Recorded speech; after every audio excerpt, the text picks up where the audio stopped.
Assalamualaikum warahmatullahi wabarakatuh. Waalaikumsalam warahmatullahi wabarakatuh.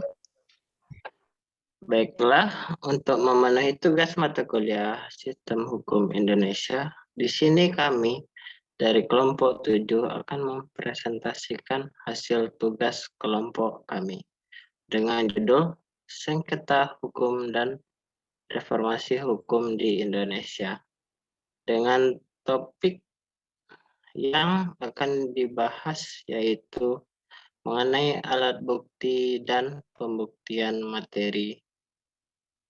pembuktian. Materi ini kami susun atas kerjasama saya dan rekan-rekan saya dengan berdasarkan sumber analisa 4 jurnal nasional dan 1 jurnal internasional. Sebelumnya, perkenalkan, nama saya Rifki. Sebagai moderator akan memperkenalkan rekan-rekan saya, yaitu Deprianto, Fitri Wahyuni, dan Siti Wahyuni. Di sini kami dibimbing oleh dosen pembimbing Bapak Iib serta gelarnya dengan seksi kelas 10 20 24 2 01 57. Baiklah, kita akan memasuki pada materi yang akan kita bahas. Pembahasan pertama akan dibacakan oleh Fitri Wahyuni. Kepada Fitri, saya persilakan. Baik, terima kasih kepada moderator. Langsung saja, saya masuk pada materi yang akan kita bahas, yaitu yang berjudul yang pertama, pemahaman dan konsep pembuktian dan alat bukti.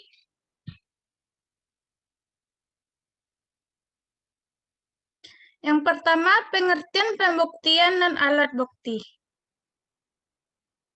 Pembuktian merupakan penyajian alat-alat bukti yang sah menurut hukum oleh hakim yang memeriksa suatu perkara, guna memberikan kepastian tentang kebenaran peristiwa yang dikemukakan. Dalam hal ini, jaksa penuntut umum berkewajiban untuk membuktikan peristiwa-peristiwa yang dikemukakan dengan mengajukan alat bukti di muka persidangan untuk dinilai kebenarannya oleh majelis hakim. Pendapat para ahli mengenai pembuktian. Yang pertama, menurut Martiman Projo Hamidjojo, mengemukakan bahwa pembuktian mengandung maksud dan usaha untuk menyatakan kebenaran atas sesuatu peristiwa sehingga dapat diterima akal terhadap kebenaran peristiwa tersebut. Selanjutnya, menurut Darwin Prince, berpendapat bahwa pembuktian adalah pembuktian bahwa benar suatu peristiwa pidana telah terjadi dan terdakwalah yang bersalah melakukannya, sehingga harus mempertanggungjawabkannya.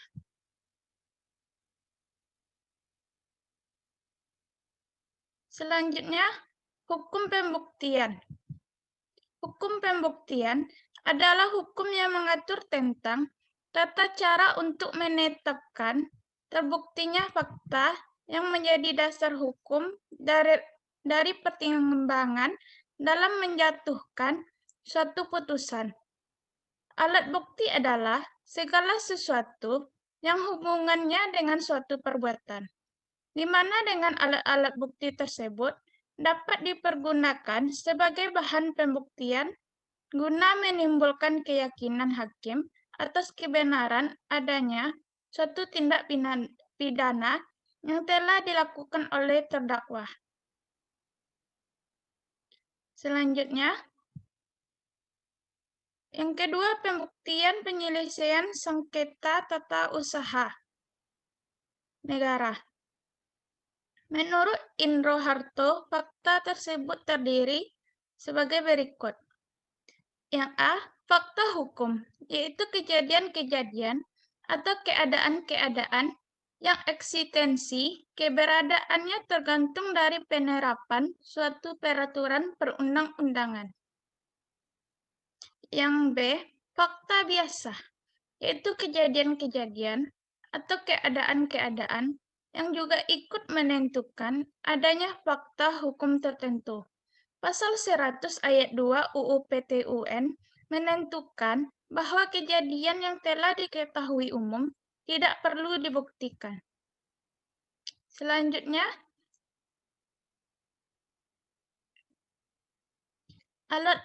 yang ketiga, alat-alat bukti dalam penyelesaian sengketa tata usaha negara. Yang A, surat atau tulisan. Menurut Sudikno Mertokusumo, yang dimaksud dengan surat atau tulisan adalah segala sesuatu yang memuat tanda-tanda bacaan, yang dimaksudkan untuk mencurahkan isi hati atau untuk menyampaikan buah pikiran seseorang dan dipergunakan sebagai pembuktian. Yang B, keterangan ahli.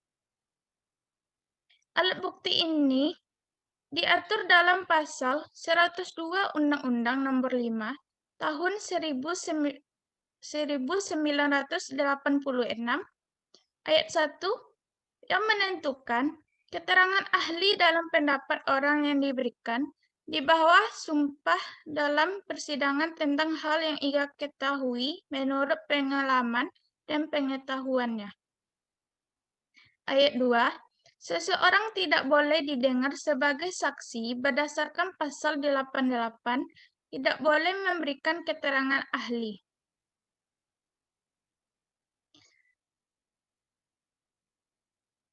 Yang C, keterangan saksi. Pasal 104 Undang-Undang Nomor 5 Tahun 1986 menentukan keterangan saksi dianggap sebagai alat bukti apabila keterangan itu berkenaan dengan hal yang dialami, dilihat, atau didengar oleh saksi. Dari ketentuan yang terdapat dalam pasal 104 tersebut, dapat diketahui bahwa saksi adalah orang yang dapat memberikan keterangan tentang sesuatu hal yang dialaminya, dilihat, atau didengarnya tentang sengketa yang diperiksa di pengadilan. Selanjutnya yang D, pengakuan para pihak. Menurut Wiono, 2013, pengakuan yang diberikan oleh pihak penggugat atau tergugat belum tentu menunjukkan kebenaran material yang berkaitan dengan terjadinya sengketa tata usaha negara. Oleh karena itu, meskipun penggugat atau tergugat telah memberikan pengakuan, tetapi hakim masih mempunyai wewenang untuk meneliti lebih lanjut terhadap pengakuan yang diberikan para pihak. Yang E, pengetahuan hakim. Menurut Wijono, yang termasuk pemeriksaan di sidang pengadilan adalah pemeriksaan setempat. Karena hanya tempat sidang saja yang pindah, tidak lagi di kantor peradilan tata usaha negara, tetapi misalnya di kantor tergugat. Baiklah, sekian dari saya kembalikan kepada moderator.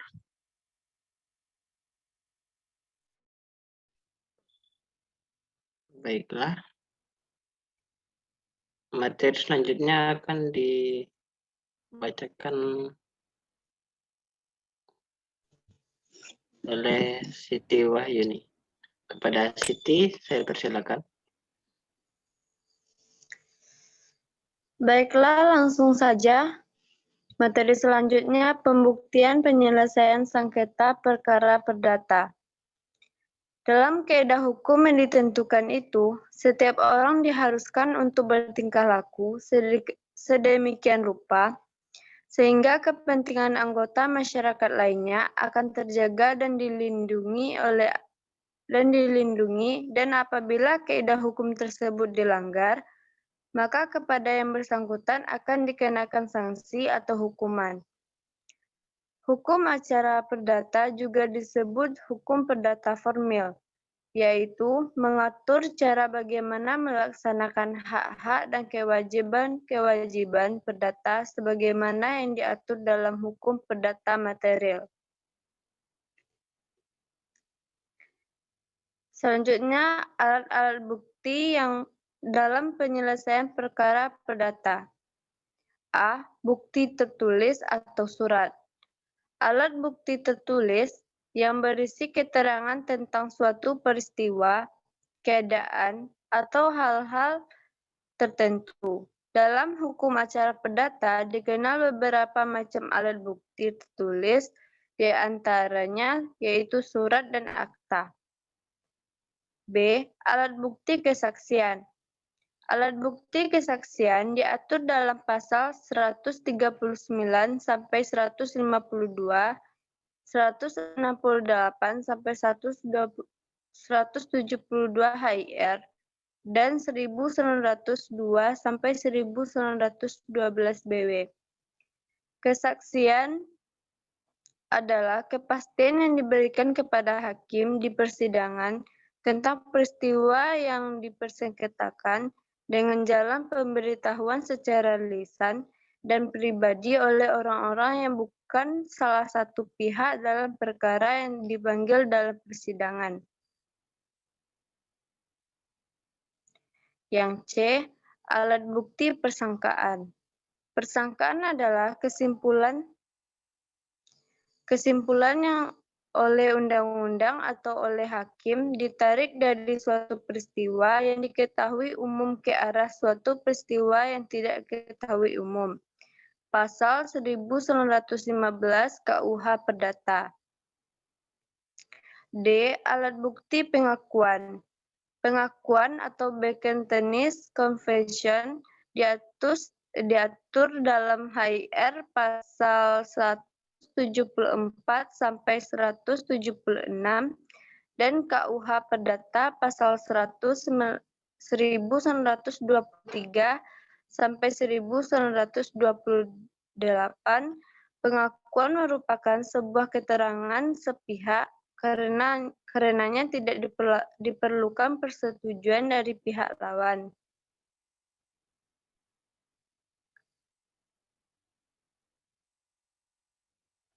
E. Alat bukti sumpah. Sumpah sebagai alat bukti ialah suatu keterangan atau pernyataan yang dikuatkan atas nama Tuhan dengan tujuan agar orang yang memberi keterangan tersebut takut akan murka Tuhan bila mana ia berbohong. Sumpah tersebut diikrarkan dengan lisan, diucapkan di muka hakim dalam persidangan, dilaksanakan di hadapan pihak lawan dikarenakan tidak adanya alat bukti lain. Selanjutnya, pembuktian dalam perkara pidana. Pembuktian merupakan masalah yang memegang peranan dalam proses pemeriksaan di bidang pengadilan karena dengan pembuktian inilah ditentukan nasib seorang terdakwa. Pembuktian ditinjau dari hukum acara pidana yang antara lain berarti kesatuan yang membatasi sidang pengadilan dalam usahanya mencari kebenaran baik hakim, penuntut umum, penasihat hukum, maupun terdakwa.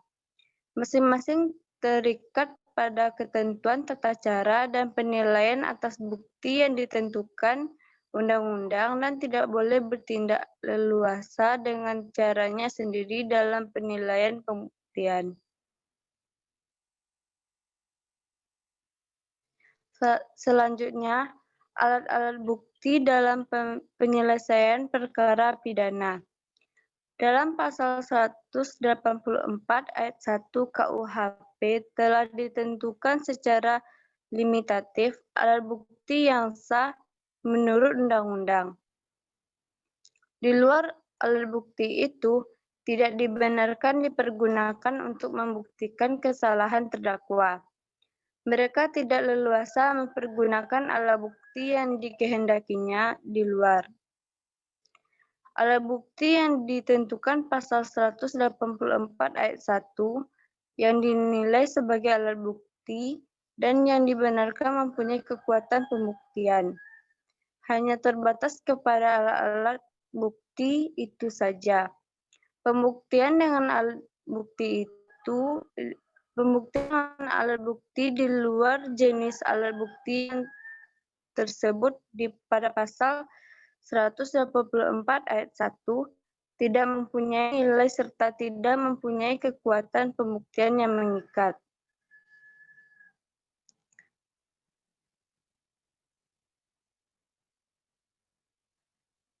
Adapun alat bukti yang sah menurut undang-undang sesuai dengan apa yang disebut dalam pasal 183 ayat 1 adalah yang A. Keterangan saksi. Keterangan saksi yang diberikan oleh seorang dalam persidangan merupakan suatu keterangan dari peristiwa pidana yang ia dengar sendiri, ia lihat sendiri atau ia mengalami sendiri dengan menyebut alasan dan pengetahuannya itu. Dalam hal saksi tidak mendengar, melihat maupun mengalami sendiri terkait peristiwa pidana tersebut, melainkan ia hanya memberikan pendapat maupun rekaan yang diperoleh dari hasil pemikiran saja. B. Keterangan ahli. Keterangan ahli ialah keterangan yang diberikan seorang ahli yang memiliki keahlian khusus tentang masalah yang diperlukan penjelasannya dalam suatu perkara pidana yang sedang diperiksa. Maksud keterangan khusus dari ahli agar perkara pidana yang sedang diperiksa menjadi terang, demi untuk penyelesaian pemeriksaan perkara yang bersangkutan. C. Surat. Dasar hukum mengenai alat bukti surat tertuang di dalam pasal 187 KUHP, yang dimana pada dasarnya surat yang disebut dalam pasal tersebut ialah surat resmi yang dibuat oleh pejabat umum yang berwenang untuk membuatnya. D. Petunjuk. Petunjuk hanya dapat diperoleh dari keterangan saksi, surat, keterangan terdakwa, pasal 188 KUHP, artinya baik mengenai perbuatan, kejadian atau keadaan, ada keterkaitan atau persesuaian dengan tindak pidana yang sedang disidangkan tersebut untuk menandakan bahwa telah terjadi suatu tindak pidana atau siapa pelakunya. E. Keterangan terdakwa.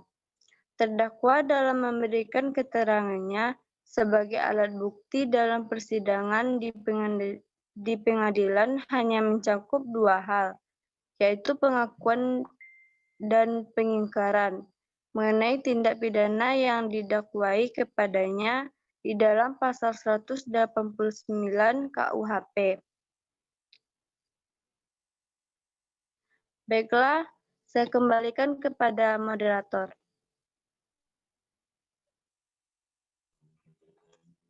Baiklah, terima kasih kepada Siti Wahyuni.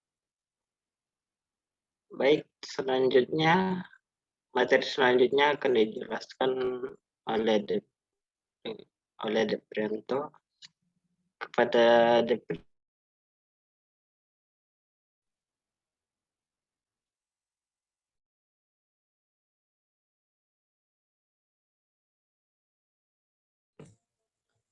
Terima kasih kepada moderator.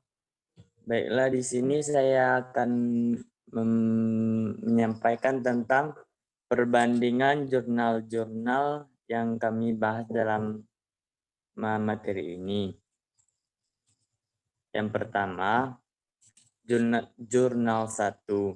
Dalam jurnal ini terdapat banyak materi yang terkandung di dalamnya. Jurnal tersebut berisikan materi tentang definisi, atau pengertian dari pembuktian dan alat bukti. Penyelesaian pembuktian sengketa tata usaha negara dan alat-alat bukti dalam pemeriksaan sengketa tata usaha negara. Materi-materi tersebut dijelaskan dengan rinci pada jurnal pertama ini. Jurnal kedua, dalam jurnal ini berisikan materi pembahasan tentang proses penyelesaian pembuktian perkara perdata, dan jurnal ini juga membahas tentang alat-alat bukti dalam pemeriksaan perkara perdata. Jurnal 3, dalam jurnal ini berisikan materi pembahasan tentang penerapan pemeriksaan setempat sebagai alat bukti pada perkara dan kekuatan pembuktian pemeriksaan setempat sebagai alat bukti dalam persidangan perkara perdata.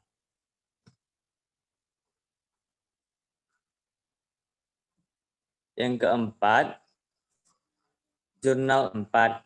Pada jurnal ini berisikan materi tentang pengertian pembuktian dan alat bukti dalam perkara pidana, penyelesaian pembuktian perkara pidana, serta alat-alat bukti yang dibutuhkan dalam pembuktian perkara pidana. Jurnal 5, dalam jurnal ini membahas mengenai hukum bukti konstitusional.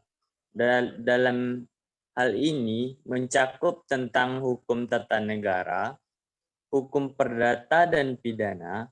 Jurnal ini juga membahas bukti-bukti yang dilindungi. Selain itu, juga terdapat pembahasan tentang marginalisasi aturan bukti. Selanjutnya, saya akan membahas mengenai isu-isu dan solusi terkait pembuktian dan alat bukti. Yang pertama, kekuatan hukum hasil uji balistik dalam pembuktian perkara pidana pembunuhan berencana.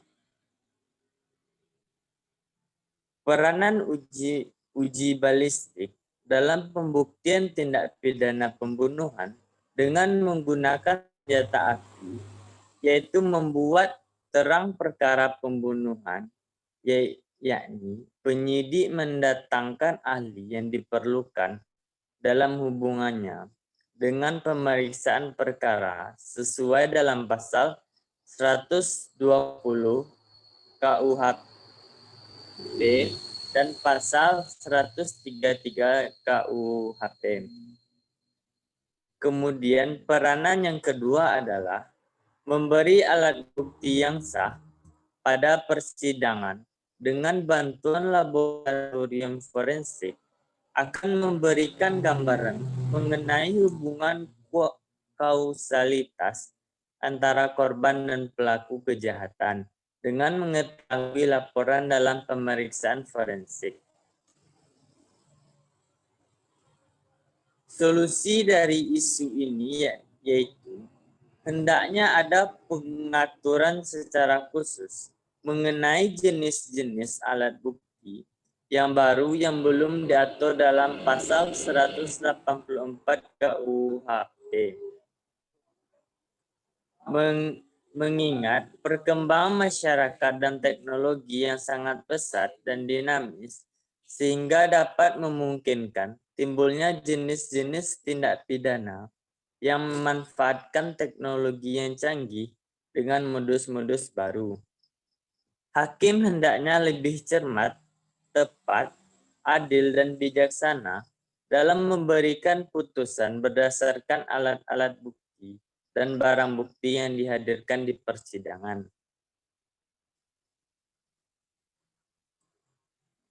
Yang kedua, tindak pidana pemalsuan alat bukti dalam sidang pengadilan.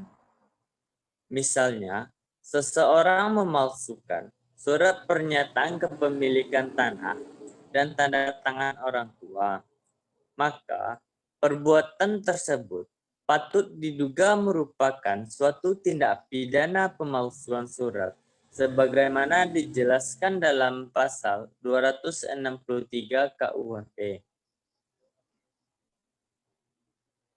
Solusinya, pada dasarnya, pihak kepolisian dapat melakukan penyidikan terhadap dugaan tindak pidana pemalsuan surat tersebut apabila terdapat bukti permulaan yang cukup. Selanjutnya, untuk dapat mengetahui keaslian tanda tangan dalam surat pernyataan kepemilikan tanah yang dimaksud, perlu dilakukan pengujian di laboratorium forensik kriminalistik di kepolisian daerah setempat. Adapun dokumen palsu yang diuji tersebut dapat berupa dokumen asli maupun fotokopi. Baiklah, kembali ke moderator.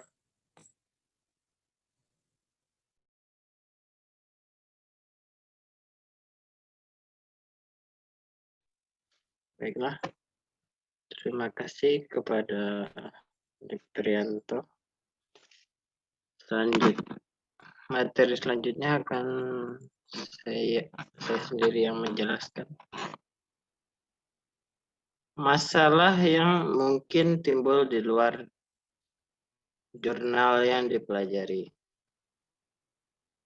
Masalah yang dipahami yaitu kedudukan visum et repertum dalam pembuktian suatu perkara pidana. Visum et repertum merupakan salah satu alat bukti yang sah menurut KUHP dalam pasal 184 dalam pembuktian suatu perkara pidana yang menyangkut jiwa atau pembunuhan atau tubuh seseorang. Alat bukti visum et repertum ini sangat berperan untuk mengetahui sebab-sebab suatu luka atau meninggalnya seseorang. Pelaksanaannya visum et repertum sering terdapat hambatan-hambatan dari para pihak. Visum et repertum merupakan alat bukti yang kekuatan pembuktiannya bebas dan tidak mengikat hakim.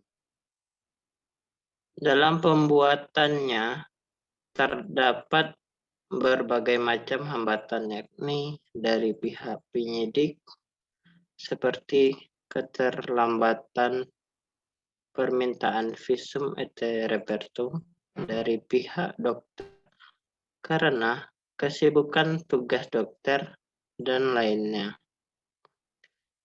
Namun, macam-macam alat bukti dalam pemeriksaan perkara pidana, yaitu alat bukti yang sah menurut undang-undang, tidak terdapat keterangan tentang penggunaan visum et repertum. Alat-alat bukti yang sah sesuai dengan apa yang disebut dalam pasal 183 ayat 1 hanya memuat keterangan saksi, keterangan ahli, surat, petunjuk, dan keterangan terdakwa. Rekomendasi terkait masalah yang mungkin timbul di luar jurnal yang dipelajari. Rekomendasi terkait permasalahan tersebut yaitu menyarankan agar para pihak yang terkait lebih memperhatikan akan akan pentingnya keberadaan dari alat bukti visum et repertum ini. Selain itu, hendaknya para pihak dapat mengatasi hambatan-hambatan yang sering ada, yakni bagi penyidik agar dapat dengan segera membuat surat permintaan visum et repertum kepada dokter apabila terdapat korban yang perlu dimintakan visum et repertum. Baiklah.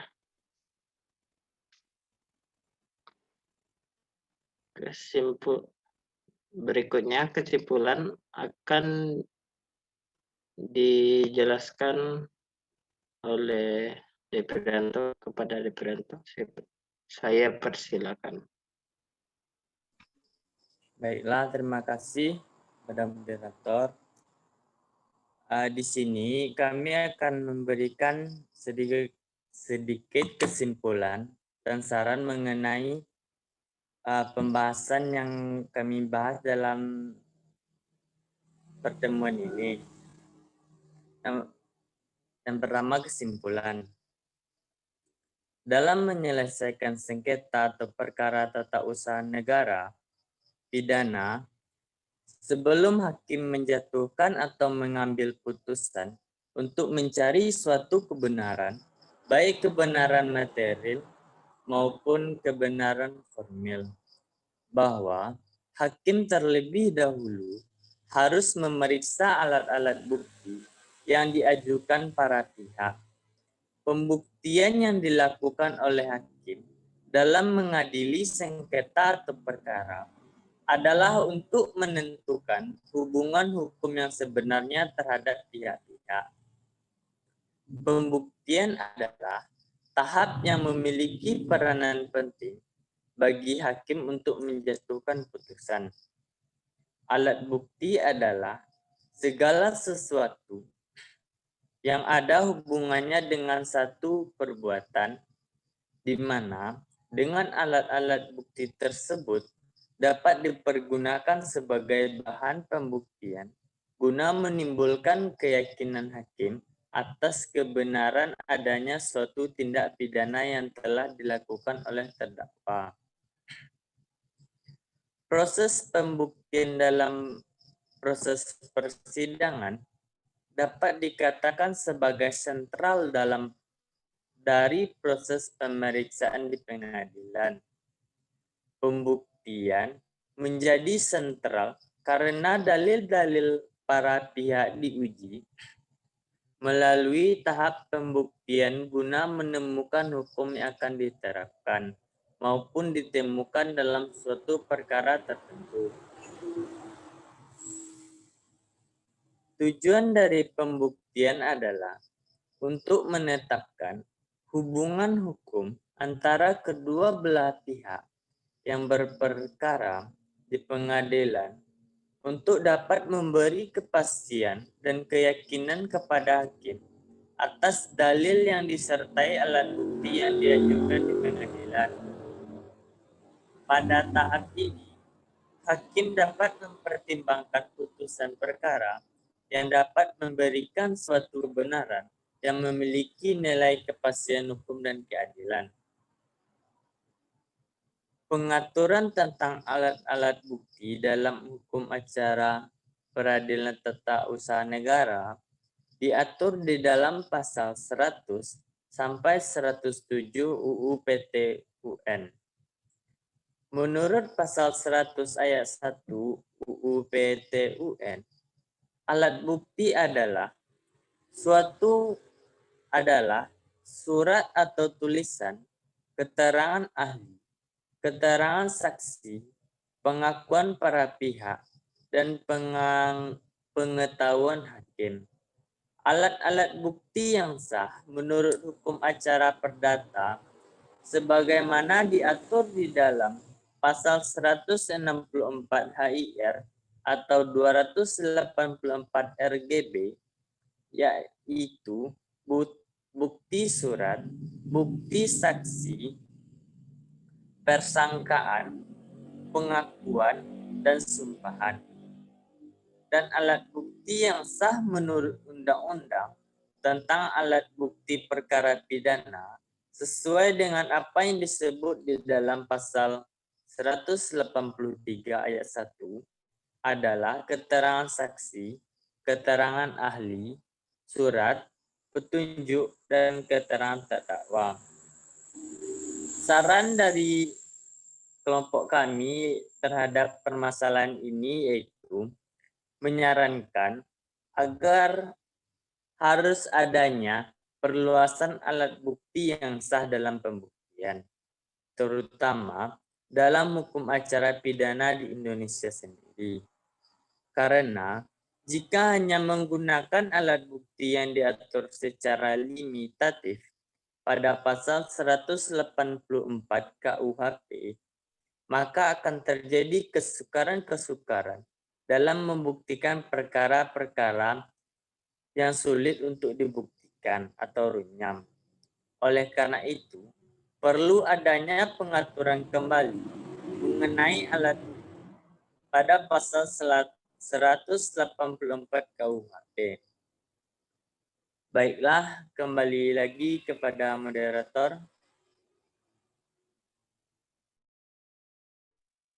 Baik, terima kasih kepada Deprianto. Baiklah, sampai di sini materi yang kita bahas. Dan terima kasih kepada rekan-rekan saya atas kerjasamanya. Semoga materi yang kami sampaikan dapat bermanfaat dan dimengerti dengan baik. Atas segala kurang saya dan rekan-rekan saya meminta maaf. Assalamualaikum warahmatullahi wabarakatuh. Waalaikumsalam warahmatullahi Waalaikumsalam warahmatullahi wabarakatuh.